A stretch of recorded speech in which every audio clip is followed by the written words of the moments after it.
1.5 घंटे की बहस, फिर 6 पन्नों का आदेश। गंगा में इफ्तारी करने वाले बुरा फंसे। गंगा में इफ्तार करने वाले बच्चे नहीं कहकर जज ने खारिज की जमानत याचिका। कौन है जज आलोक कुमार, जिनकी अदालत में रोए आरोपी बोले माफ कर दीजिए। गंगा नदी में इफ्तार पार्टी का आयोजन कर जो कानून व्यवस्था को चैलेंज कर रहे थे, वो आज कोर्ट के सामने दहाड़ मारकर रो रहे हैं।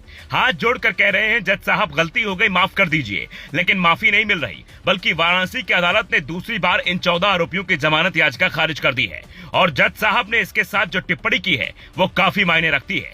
करीब 1.5 घंटे तक चली बहस के बाद 6 पन्ने का जो आदेश वो पढ़ते हैं, उससे इन आरोपियों की कलाई खुल जाती है। दोनों पक्षों की दलील सुनने के बाद एडीजे आलोक कुमार कहते हैं, ये काम जानबूझकर किया गया था।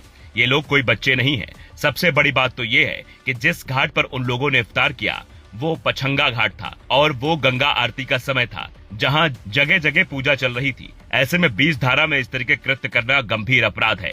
इतना ही नहीं, जज साहब ये भी कहते हैं कि सोशल मीडिया पर वीडियो डालना यह जाहिर करता है कि यह घटना जानबूझकर सामाजिक सद्भाव को प्रभावित करने के मकसद से की गई थी। जिन जज साहब ने टिप्पणी की है, उनके कई फैसले चर्चा में रहे हैं। इलाहाबाद हाईकोर्ट.in पर मिली जानकारी के मुताबिक कौन है जज आलोक कुमार? 47 साल के जज आलोक कुमार महाराष्ट्र के रमाबाई नगर के रहने वाले हैं। 2009 में इनकी पहली पोस्टिंग बहराइच में एडीजे सिविल जज JR डिवीजन हुई। इसके बाद सैदपुर गाजीपुर में रहे, फिर बुलंदशहर में जुडिशियल मजिस्ट्रेट बने।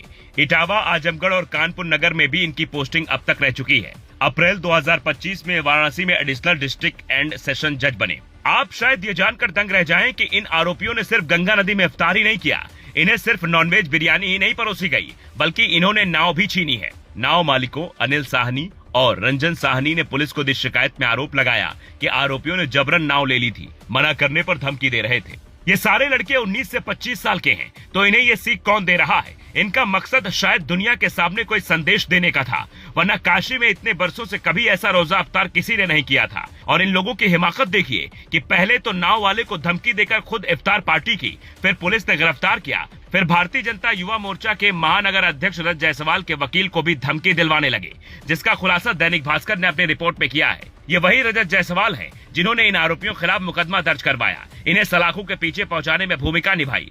एडवोकेट शशांक शेखर त्रिपाठी बताते हैं, 19 मार्च की शाम जब वो अदालत में बहस करने के बाद परिसर में पहुंचे, तो वहां 5 से 6 अज्ञात युवक रजत जायसवाल को जान से मारने की साजिश रच रहे थे। जब अधिवक्ता ने इस पर आपत्ति जताई, तो आरोपियों ने उन्हें भी अंजाम भुगतने और जान से मारने की धमकी दी।